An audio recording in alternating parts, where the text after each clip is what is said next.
May mga nahulikam na ng mga aberya o kay disgrasya sa kalsada, sangkot ang mga motorsiklo. Balita hatid ni Steve Dailisan.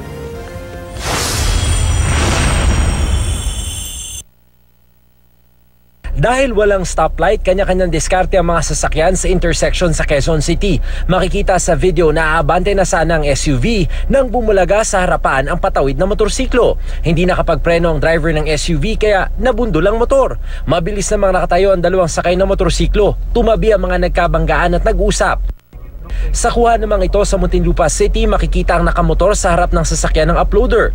Matapos ang ilang segundo, biglang gumilid ang nakamotor at halos mabundol na ng sasakyan ng uploader. Tingin ng uploader, naka-idlip ang nakamotor habang nagmamaneho. Walang pakundangang pag-overtake naman ang nakunan sa Las Piñas. Makikita ang pagsingit ng nakamotorsiklo sa gitna ng bus at kotse. Kalaunan, bumangga sa isa pang motorsiklo ang nag-overtake na rider. Ilang pang pasaway na motorista ang nakuna ng isang concerned citizen. Kasama na rito ang rider na nagte-text habang nagmamaneho.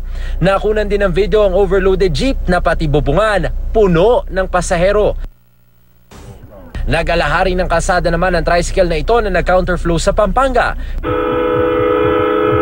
Pero nang makaharap na niya ang sasakyang nasa tamang lane, napatras ito at umandar palayo.